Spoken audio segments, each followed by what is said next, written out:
A well-functioning brain is paramount. Now, this serves as a reminder to remind us to make sure that we are taking care of our body enough such that it lays the foundation for everything else in our lives. You know, when you take care of your body, you feel it.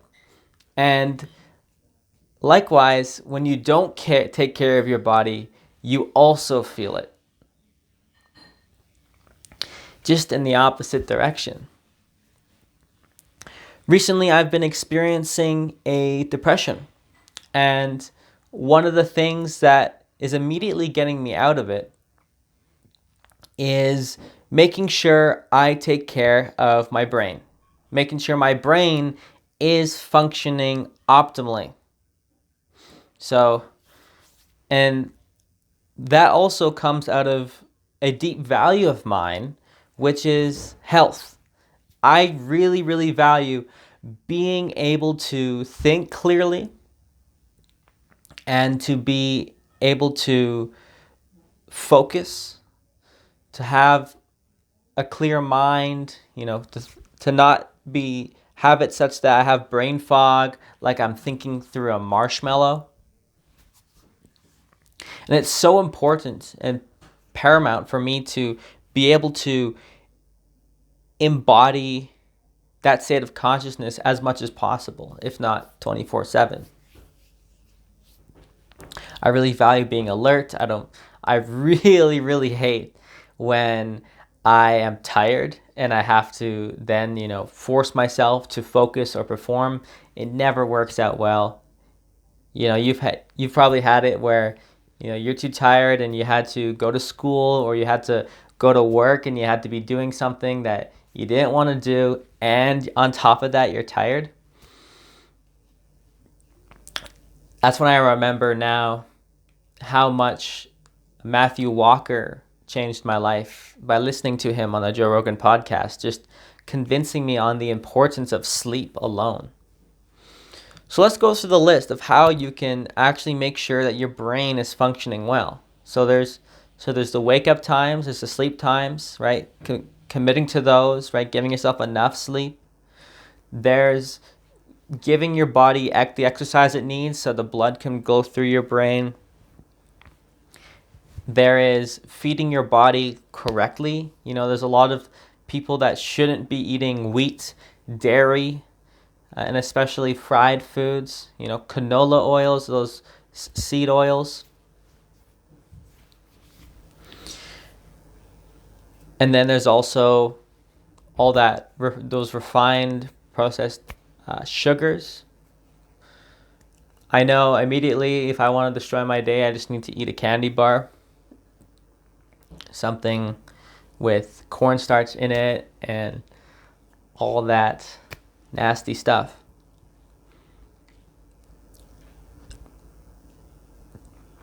Another thing is making sure that you actually go outside, get fresh air, and very importantly, get that sunlight. And then, if you want to get into fasting, fast, but then break that fast at a consistent time, such that you're actually giving your body a reliable time to digest and to go into some sort of rhythm. So let's say break your fast at noon, for example, and make sure you feed your body right. And what are you feeding your body? Are you feeding your body enough protein, enough carbohydrates, enough fats? Does your diet restrictions even allow that? And if it doesn't, then question why the hell are you not allowing yourself to have an ideology that doesn't feed your body properly? Why do you allow that of yourself?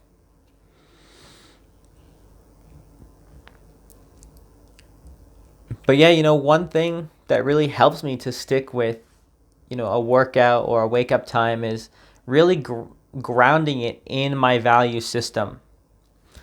For a good period of time here, I really let myself just let go, and I kind of allowed myself to forget because by that time I already did forget why I even woke up on time, went to bed on time, why I, there's another point is why I allowed myself to chase dopamine hits. So that's another thing that fucks up the brain massively, you know.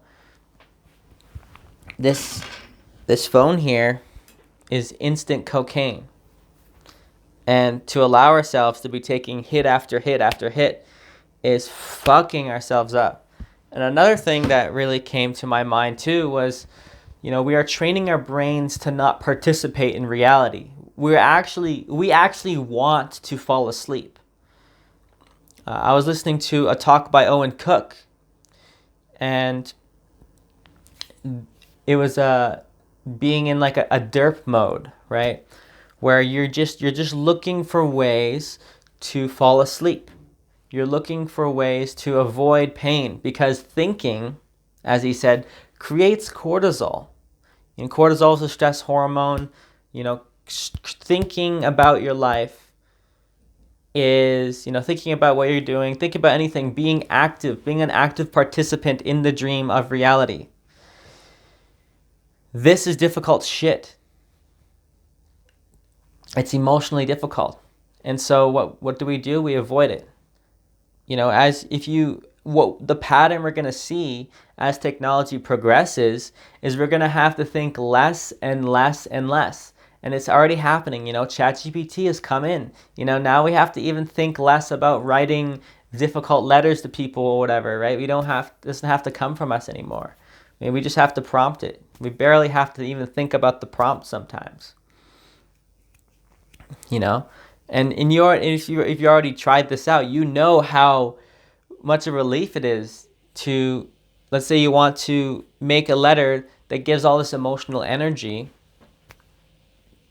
but you don't have the strength, or you don't want to give yourself the strength to actually make an emotional letter or whatever for this person maybe you don't care about or whatever, right? Like having ChatGPT doing the heavy emotional lifting, right? It's another way for reality to do the thinking for you and not you do the thinking in reality. You know, another way for you to fall asleep into the dream. It's really interesting. You know, our phones, you know, automating tasks. When, you know, we're having these morning routines where we're getting things all done for us, you know. Then you start making, let's say, you know, you have a plan to make 10K months. Now you're going to pay someone to clean your room and do your laundry, and then you're going to pay a chef to do all the food for you, you know. We're going to simplify, or even before that, we're going to simplify what we eat. You know, we're not going to think about much what we eat. We're going to take away as much struggle as possible. And while there's a good place for that, what we don't do then is we don't replace it with an additional cortisol creating scenario. We don't replace it with us then adding even more weight onto us, even more responsibility, even more things we have to think about. And then what ends up happening is that our ability to exert our will onto reality becomes weak, and then we don't want to do anything. We don't want to participate in anything because participating in reality is stressful. You know, that is suffering. It is a form of suffering. To live, I think, is to suffer. You know, pain is life.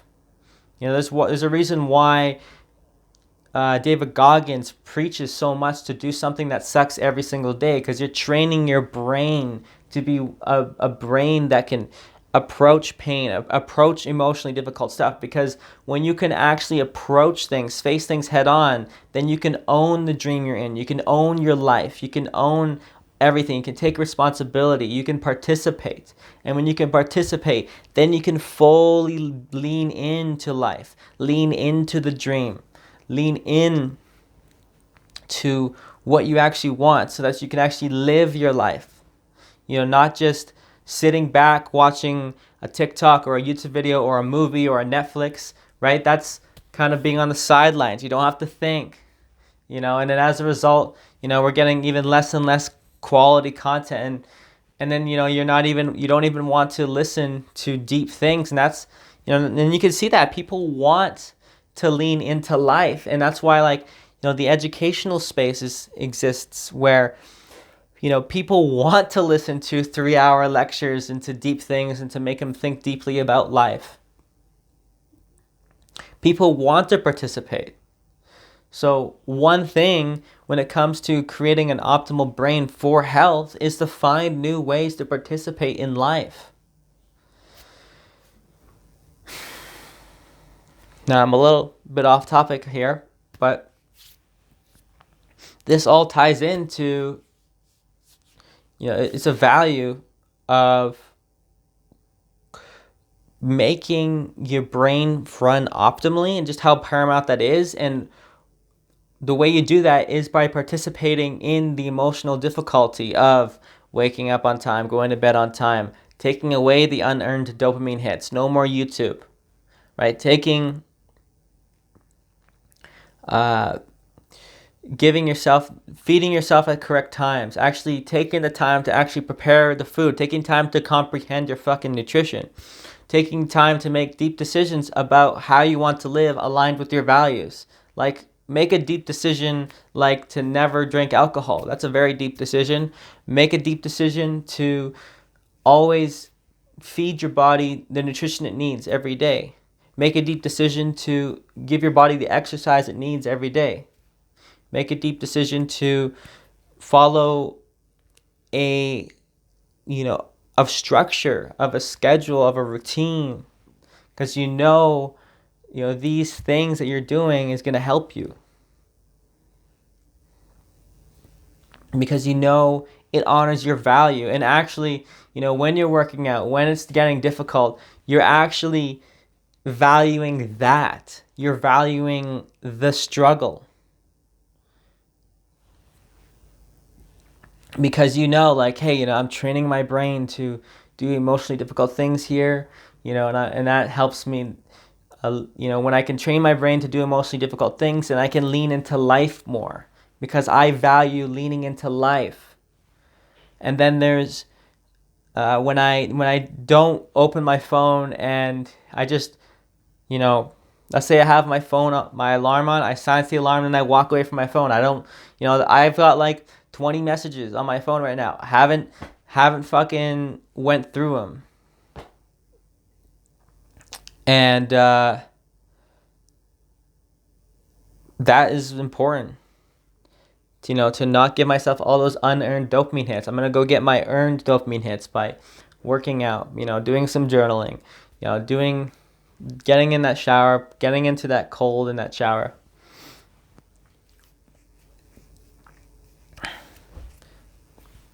Doing that routine.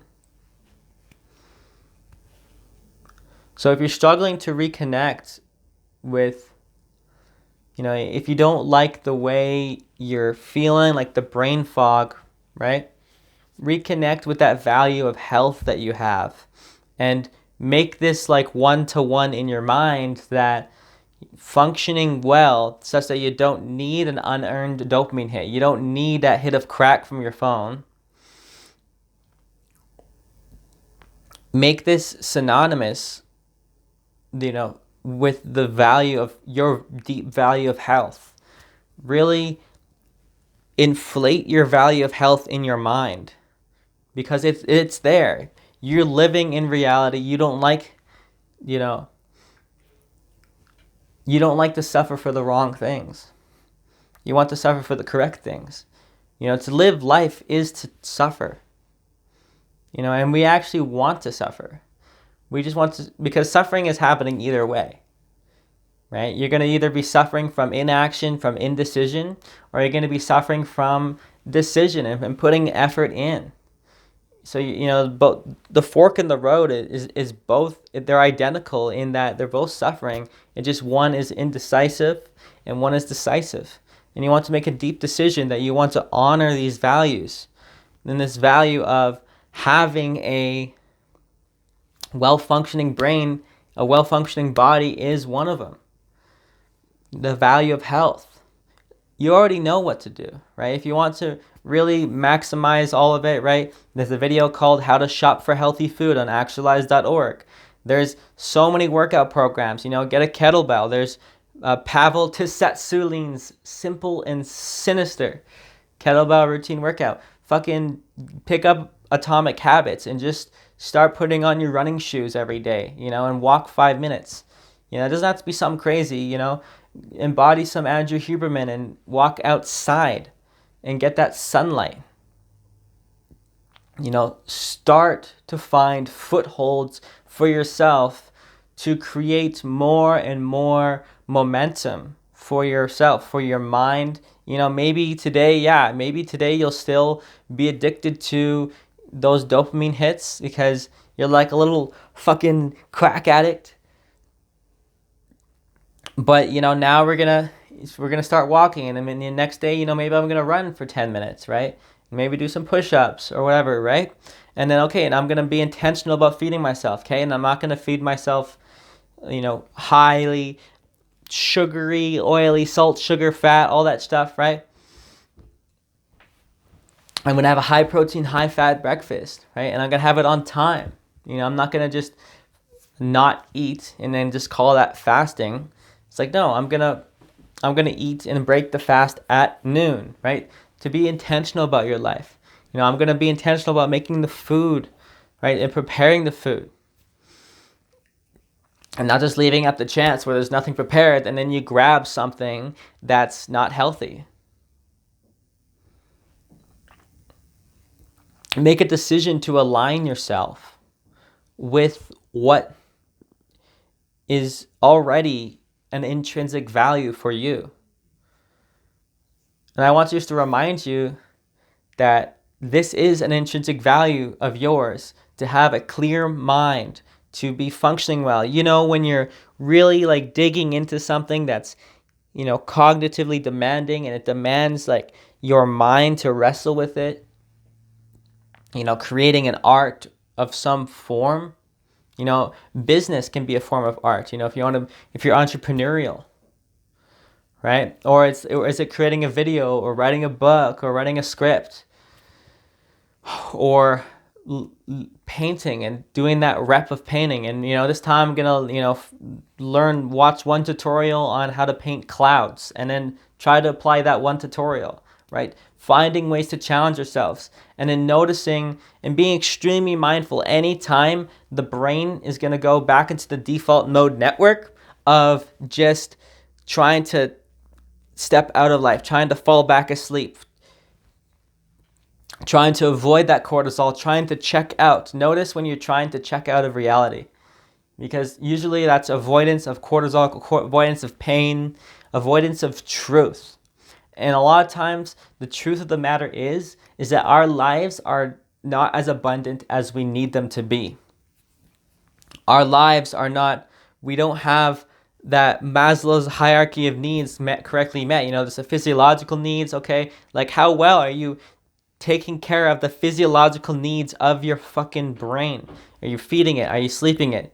Giving it the rest? Are you exercising it? Are you putting it in stress, with cold or with hot, or, by exercising again, right? And then there's the safety needs, right?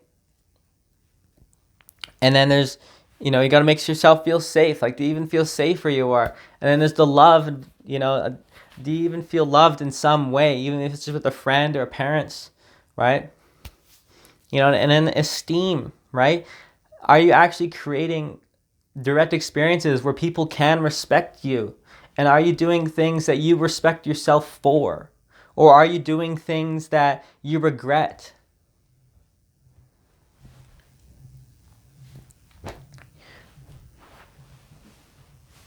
What is it that you need right now? Because these are the foundations, just so you can start your self-actualization. And then once maybe that's all done and you align yourself with your purpose and you make a big contribution to the world, then you can maybe get to self-transcendence, right? Where the reality just does itself and you lean yourself fully into life. And that leaning into life is a process of suffering, a process of pain, and that is like a samadhi, which is, becoming selfless by giving yourself so much into reality. Purifying yourself, essentially.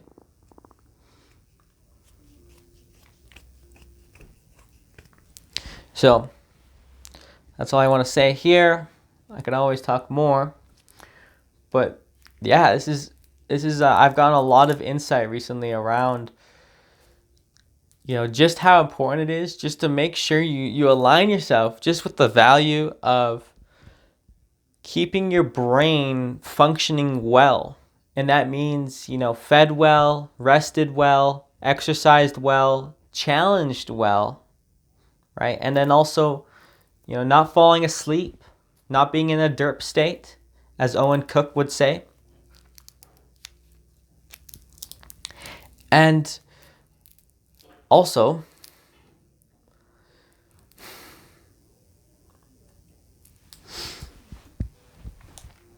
so sleep. I forgot. Sleep, exercise. Did I say nutrition? Feeding the fucking body, right? Choosing to participate in reality. So, yeah. You have to choose, do you want to honor your values? They can be in small ways, maybe like, I've been working out. And it's like, fuck, you know what? Like right now, like after, during this video, like right the fuck now or after this video, I'm going to just make one step to beat the hell out of zero. I'm going to do one push-up, right? Something. And the next day I'm going to do something else, right? And then I'm going to commit to maybe like 20 minutes of just being outside at this hour, just for 20 minutes. Doing something emotionally difficult, like, okay, I'm going to meditate, train my brain to create that cortisol. Because meditation sucks, that's right. We're training our brain to do something that sucks so we can lean into life. You're not going to get anything you want if you cannot lean fully in.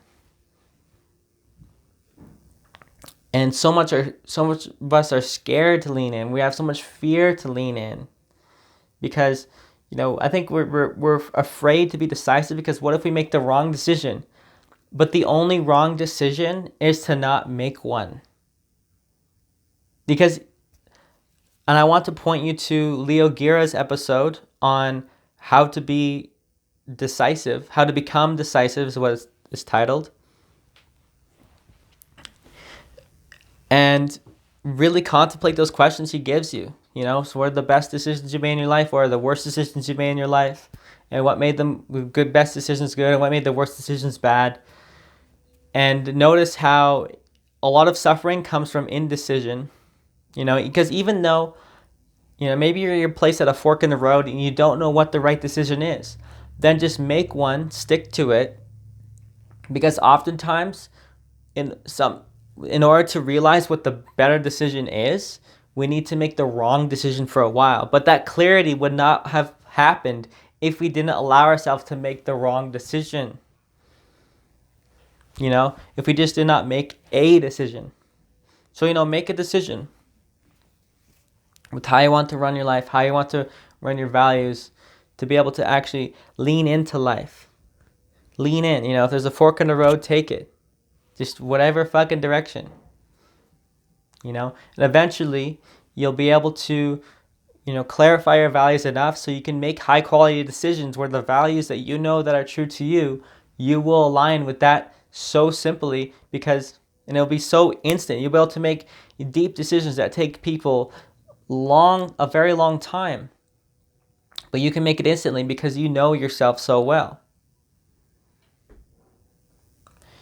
And so, hopefully, if you haven't already, allow yourself to get that clarity for yourself that you value health. I have not met someone that has not valued health. It's so paramount, so important. And then to make a decision to honor that with every single day of your life. You know what you need to be eating and what efforts you need to be doing to go to bed on time and to wake up on time and to have the routine. Lean into that emotionally difficult state of making a decision.